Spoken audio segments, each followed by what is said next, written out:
Hello and welcome to the Tabletop Miniature Hobby Podcast. It's Matthew here, doing something a little bit differently on this episode because if you're a long time listener to the show, over the past, 20 episodes I think we've done now, you'll know that I always have a guest on. But on this episode, just wanted to have a chat directly with you, the listener, just to chat about a couple of wee things and update you on what I've been up to in the hobby recently. So to kick things off, I just wanted to talk about the latest things that have been on my painting table, things that I've got finished recently. So I got 3 miniatures finished. I'm working on another 3 at the minute. So it's the old Krell miniature. I don't know if it was the first Krell miniature, but it's certainly long since been pulled off the market. You know, I think he's an undead chaos warrior, Krell, isn't he? So he's kind of in that pose that the classic mono pose Chaos Warrior was, the plastic one that you got in like the paint sets back in the day. And he's a miniature that I bought back in the 90s at some point. So he used to have like a banner on his back. Doesn't have that anymore. I took it off. I really need to get a grip and try and do some banners, but it's just something that I avoid at the moment. So I took the banner off and just filled the wee hole up on his back. He's on a round base now. I don't know how I feel about that. I think I maybe should have kept with the traditional way of doing and put him on a square base, but he's on a round base just now. And I've done a funny sort of paint scheme. I'm going to talk a wee bit about my painting, but he's got a bit of yellow and red on him there, so I wanted to make him quite colourful rather than sort of grim dark. He's joined by an actual Chaos Warrior from otherworldminiatures.co.uk, I think the site is. That's a really good site. There's so much good stuff on there. I could spend a lot of time and a lot of money on there picking stuff up. But I've got this Chaos Warrior. It's quite a big looking guy. He's got an axe in each hand. I'm going to put photos of these up on bedroombattlefields.com once they're finished. Well, like I say, these 2 guys are finished, but we're waiting on the other 3. And then I'll just be able to do one big post with the photos. But yeah, this guy, sort of Chaos Champion style guy, I've actually put him on a square base. The third one that I finished, I'm sure this guy's from Midland Miniatures, and he's a kind of beastman with like a cape and an axe. I'm going to throw him into our Rangers of Shadow Deep party. I've called him Goatsy, rather immaturely, if you like. Don't Google image Goatsy, whatever you do, especially not with safe search off. But yeah, that's his name, Goatsy. I think he's going to go into the party with Vinny the Vulture and Fungus and all those guys that you've maybe heard us talking about on the episodes before. So yeah, kind of Chaos Beastman guy from Midland Miniatures. And the 3 that I'm still not finished. So I talked about Krell there, and on otherworldminiatures.com there's a undead Chaos Warrior. So I think this is kind of what would you call it, like a not Krell. So just an homage to him or a version of him, obviously without impeding on the copyright. But this guy is really cool looking miniature, and you can see why he might have been influenced by Krell, but it'd be interesting to see those 2 lining up side by side. So I'm working on him at the moment. Chaos Goblin is another one that's on the painting table. That's another Midland miniature, little Chaos Goblin. Cool little one, actually. He's got like a helmet and that, so you don't really know that he is a goblin. Like, he could have been, I suppose, a Chaos Dwarf, although he's a bit thinner than your traditional dwarf. But yeah, cool wee guy with chainmail and like a double-handed weapon. I think it's a sword. Nice little shoes as well. Nice little sort of... I always laugh when you see like a sort of chaotic baddie or that, and they've just got like a nice little pair of leather shoes with nice buckles on them. Like they've been to Clark's or something, the back to school sale. So fair play to his mum for buying those shoes. The 6th and final one on the painting table at the moment, another Otherworld miniature, sort of like a demonette, I suppose. So it is a female character because there's a big old pair of boobies there, covered up. Well, I don't know if they are covered up, actually. I think it's armour, but the armour's got the nipple on them because you need nipple armour, I suppose. So she has hooves as feet, and she's got like long hair. She's got boobs with boob armour, and horns. So she's got like a sword over her shoulder, and she's holding a severed head as well. So in the other hand, so somebody's obviously copped their whack at the hands of this big boobed demonette with horse's hooves. She certainly couldn't have snuck up on them with those hooves, like, you know, clip clop behind you, like a pair of coconuts being rattled together. I suppose there's a joke in there with the boob thing, but I'm not going to go down that rabbit hole. One of the other things I'm working on at the moment, I'm going to do I've never done anything like this before. I've deliberately bought miniatures with a view to doing like a sort of experiment.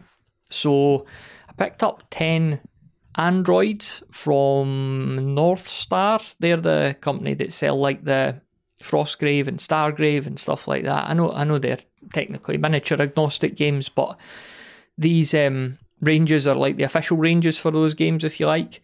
So they had some cool Android figures, and the reason I wanted to pick these up is because I've got a pile of like Chaos Space Raiders from Nightmare Miniatures, and I mean, these guys look really cool, and I'm in two minds as to what to do with them and how to paint them and stuff like that. And I've got a lot of different ideas, but I find sometimes, I know you can strip paint, you can paint over stuff, but I don't know, there's some, I don't really like doing that for some reason or another.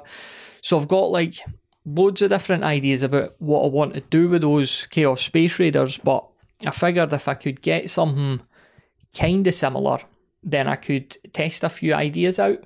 So I've got these 10 androids, and they're good miniatures in their own right, and they'll come in handy, but what I'm going to do is just like each one of them is going to get his own unique individual colour scheme, and the idea is that like I'm not worried about messing them up, and just going to see like maybe the 4 or 5 best ones that come out of that. I could then do that with the Chaos Space Raiders, because I want to make a really good job with them. Like that, they're lovely old miniatures, you know, they look very old hammery, you know, 90s white dwarf. They wouldn't look out of place in there, so hopefully I could do some sort of justice to that with the paint job. That kind of brings me round to what I was wanting to talk about, just in terms of like the painting that I do, because I'm not by any means a good or great painter, and it's something that I purely do for enjoyment's sake. I read a really good book recently called 4,000 Weeks by a guy called Oliver Burkeman. The premise of this book really is like 4,000 weeks is sort of the average human lifespan, which seems quite short. That's one of the points of the book. And it's just really talking about like how life shouldn't just necessarily be loads of things that you're doing, you know, for some payoff in the future at some point. Like you don't need to always be working towards something for tomorrow or next year or whatever, and that there's a lot of value in just doing something pleasurable for the sake of it. You know, in our example, painting miniatures, he actually does, I'm going to find the quote here, he does reference her hobby as well. So he's talking about the word hobby, and he's saying that since it's come to signify something slightly pathetic, many of us tend to feel that the person who's deeply involved in their hobby of, say, painting miniature fantasy figures or tending to their collection of rare cacti is guilty of not participating in real life as energetically as they otherwise might. Yet it's surely no coincidence that hobbies have acquired this embarrassing reputation in an era so committed to using time instrumentally. In an age of instrumentalisation, the hobbyist is a subversive. He insists that some things are worth doing for themselves alone, despite offering no payoffs in terms of productivity or profit. The derision we heap upon the avid stamp collector or train spotter might really be a kind of defence mechanism to spare us from confronting the possibility that they're truly happy in a way that the rest of us, pursuing our lives ceaselessly in search of future fulfilment, are not. So there you go, wee excerpt from that book. 4,000 Weeks it's called. Really, really good book. But yeah, specifically this section I thought was really interesting and relevant to us as those aforementioned miniature painters. And there was a really good wee, a chapter, a segment of a chapter in it. And it was talking about like Rod Stewart, because apparently Rod Stewart's right into like he's got this model railway. And he's really big on like he builds this railway set and he paints all the, he makes the buildings and stuff like that. And the author was kind of talking about the fact that, that's just a hobby of his. And he actually, apparently he's admitted, like he's done a interview in a railway magazine. He says, look, I'm not even very good at it. It's just something I do for enjoyment. So it got me thinking about, like, we talk about, you go online, especially if you're active on something like Instagram or that, social media, you see some examples of just like stunning, out of this world paintwork. And for most of us, I think, we're never ever going to hit those heights. And to be honest, like based on the conversations I've had so far, very few people are trying to get there either. It's more about just enjoying doing what you do when you sit down to paint, or stand up as it might be. But on the flip side, I don't think there would be satisfaction in painting if you thought what you'd done was absolutely horrible. Like if you might enjoy painting the miniature, but you look at it at the end and you think that's just disgusting, it's vile. I don't think there would be, and you might be different, but for me there would be no satisfaction in that. So even though I know that what I'm painting can't compare to some of these other paint jobs that I see, I still want to be proud of it, because I think that, like, within my own ability, I've done a good job at it. So I think there's a middle ground there. Like, I don't think going into the hobby and just saying, you know what, I'm having fun. I know what I'm doing's terrible, but who cares, And if that is somebody, then fair play. But to me, that I don't know. I couldn't enjoy that, I suppose. So I guess what I'm going round and round about saying is that I do try and create works that I am proud of.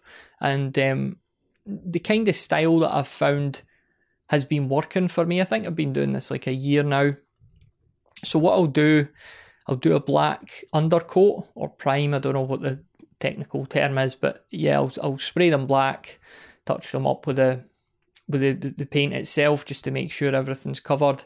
And then I've got the two base coats for the Citadel contrast paints, Wraithbone and what's the other one? Grey Seer.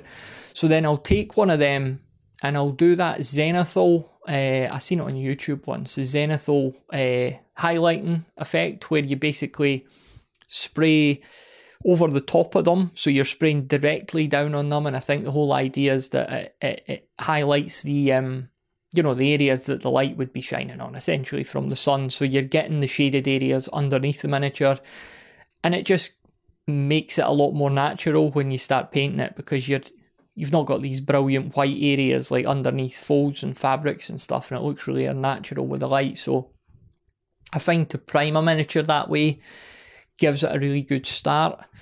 And then what I'll do is there are exceptions to this, but almost always I'll paint the miniature, I'll completely coat it in the Skeleton Horde contrast paint.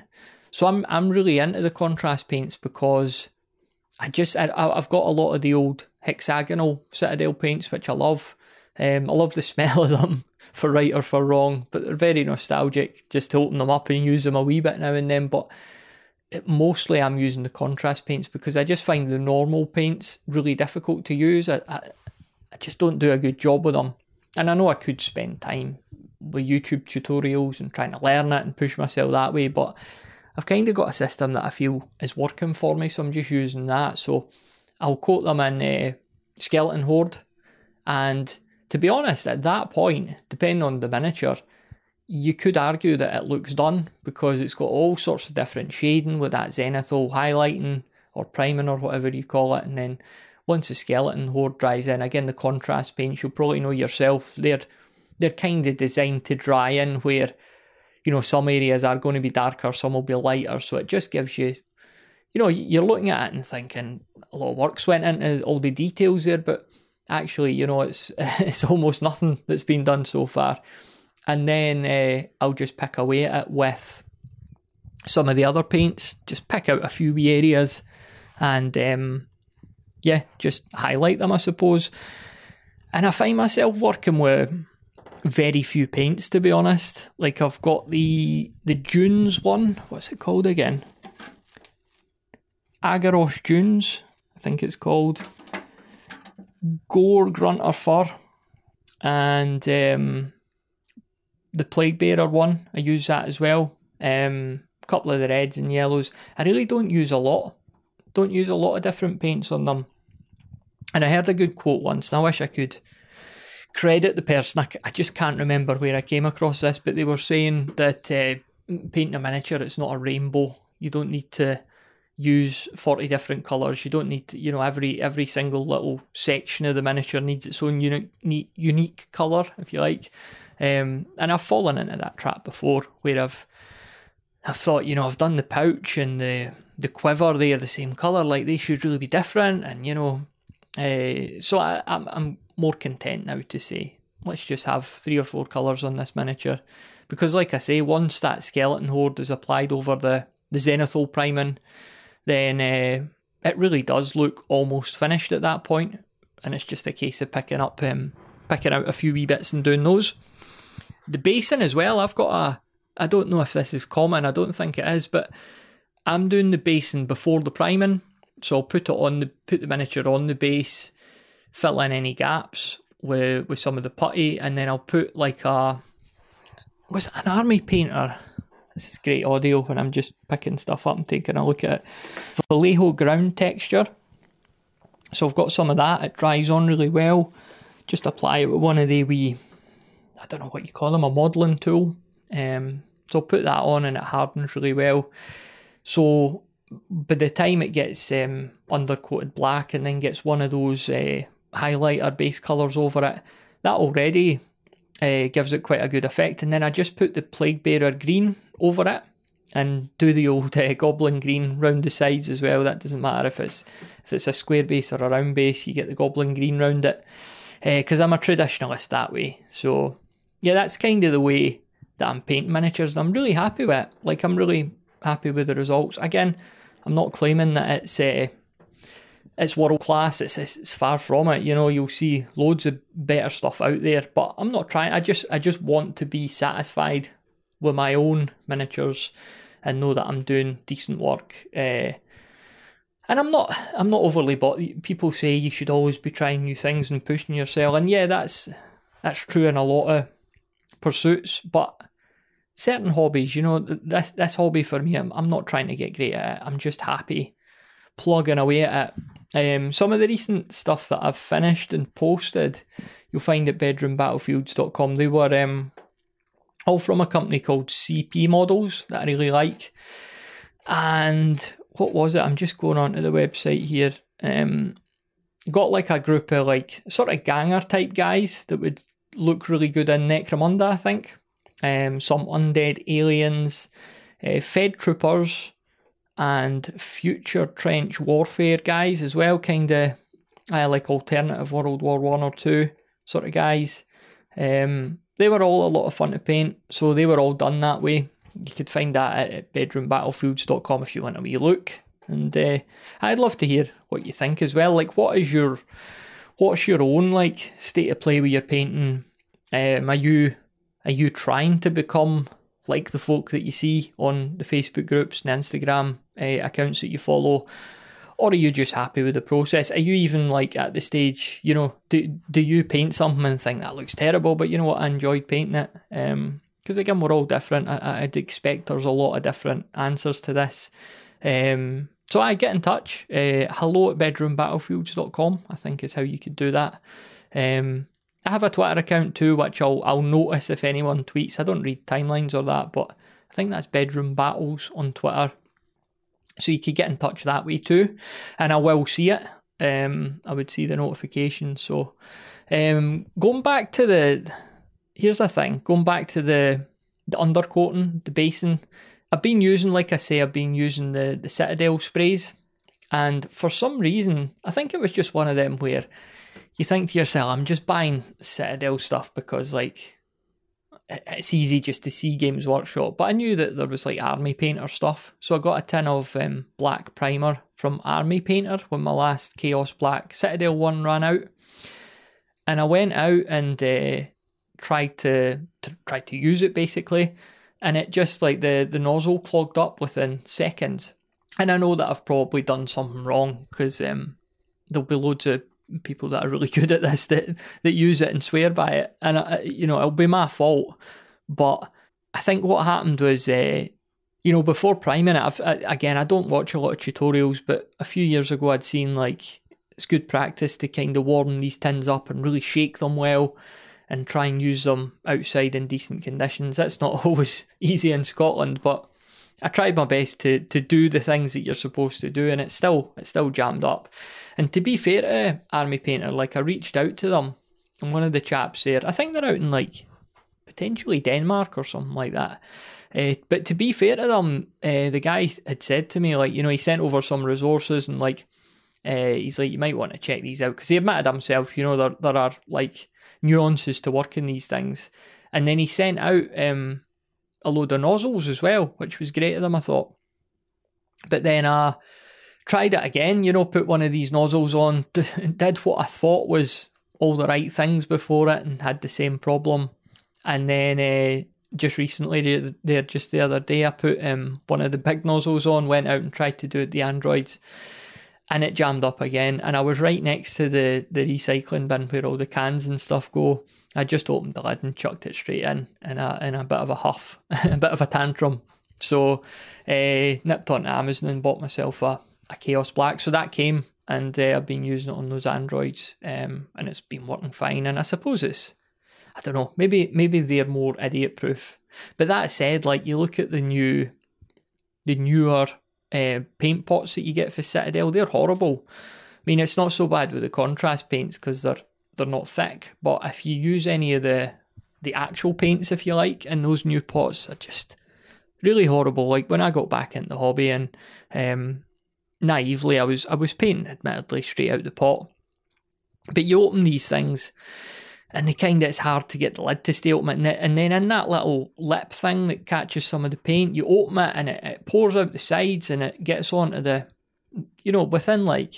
within a couple of times opening and closing one of these things, it was, the pot looked like the Great Unclean One, like it was all crusted round the sides and stuff like that. And I think I'd said I think it was like a Facebook group at the time, I'm not on Facebook these days, but I'd said about it and I'd posted a photo and said, what's with these bottles? And a few folk were like, oh, you're not using them properly. And I was thinking like, well, it's essentially just a liquid container, right? And liquid containers are probably, what, 250,000 years old? Like we've had, I was going to call it technology, it's not technology, like the ability to have like a pot of liquid. It's not rocket science. So somehow, my point is, Games Workshop have managed to make that complicated. And there'll be people out there that say you need to just learn to use it properly. And my argument would be, do you really? Can they not just make a thing that would be more idiot-proof? But yeah, to be fair to them, they must be doing all right with the spray paints, because I managed to use them. And, like I say, the Army Painter one, I just had no luck at all with that. A couple of final things, I suppose. I posted photos of Space Crusade for the Commodore 64 on the site. Found that ages ago, and I've just got round to like looking out some stuff to sell on eBay, basically. So yeah, Space Crusade for the Commodore 64. I said this in my post, I can't remember playing it very much or at all. So I don't know if I probably didn't like it because I was obviously like really into that sort of thing at the time and playing the Commodore a lot. It would have made sense that I would have loved this game, but I think it was turn-based, so I probably just not got into it for that reason. But yeah, like 1991 or 92 that came out, so it was quite cool just to see that again. I was going through an old box of stuff, and there it was, big Space Marine on the front, with the token haircut, the buzz cut that they wear.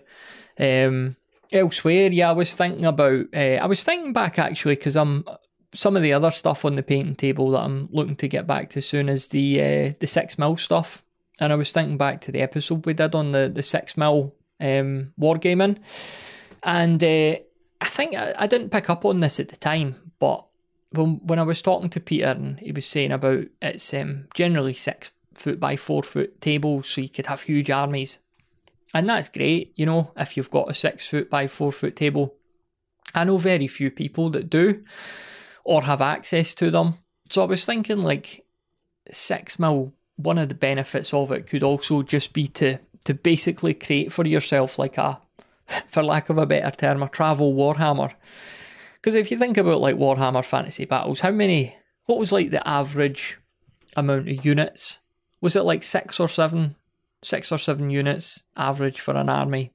So 6 or 7 units in 6 mil, just take that, and you get, like, I've got a couple of neoprene mats. I think they're 20-inch by like 33-inch or vice versa, something like that.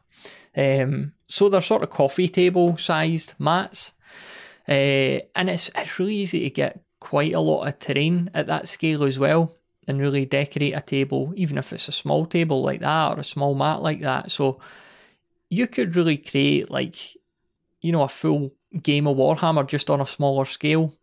I don't think it has to be that 6 foot by 4 foot and, you know, like literally, I don't know, 100 units or something like that, which is an accurate representation of a battle, I suppose, a real battle. But at the same time, we're always able to put or suspend our disbelief. And if you're used to playing with 6 or 7 units, you might want to think about just, you know, I'm wanting to create a version of this game that's smaller and I could take it with me, and I could maybe just have 2 armies and play it with a friend, and it would just be a bit easier.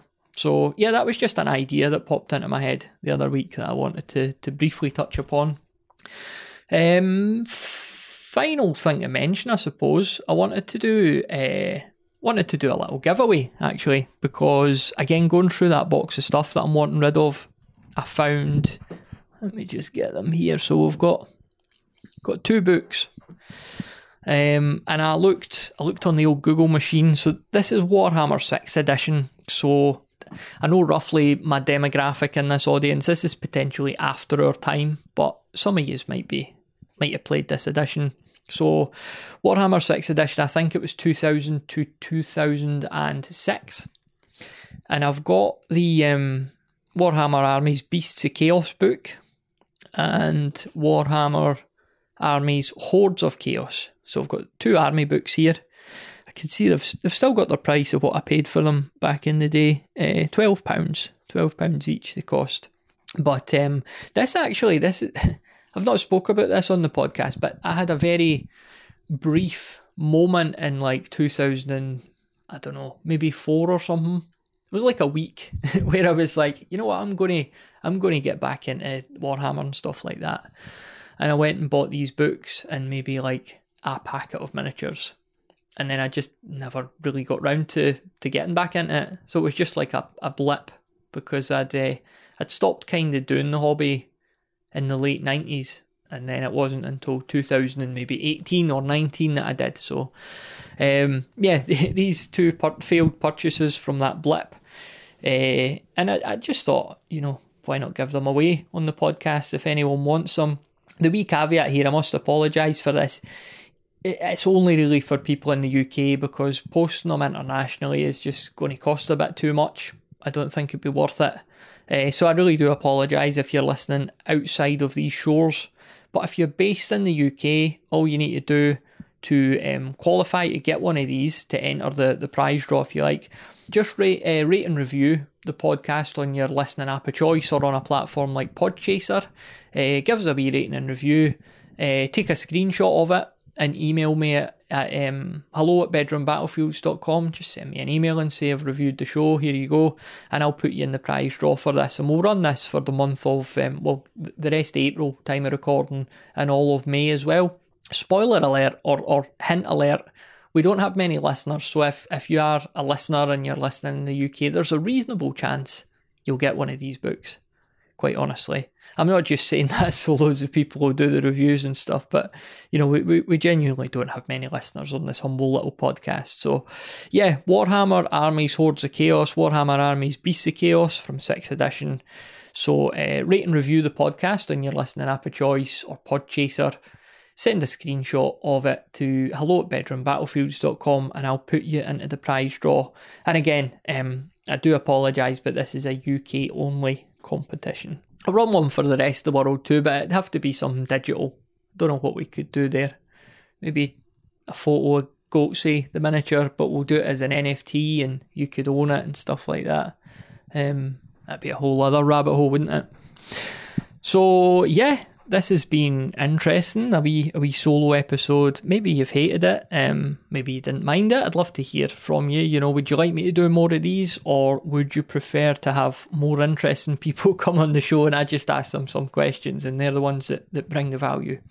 I've mentioned it a few times, but you could reach out at hello@bedroombattlefields.com. Right, we'll wrap it up there. You've been listening to the Tabletop Miniature Hobby Podcast, and thanks once again for doing so. We'll speak again on the next episode.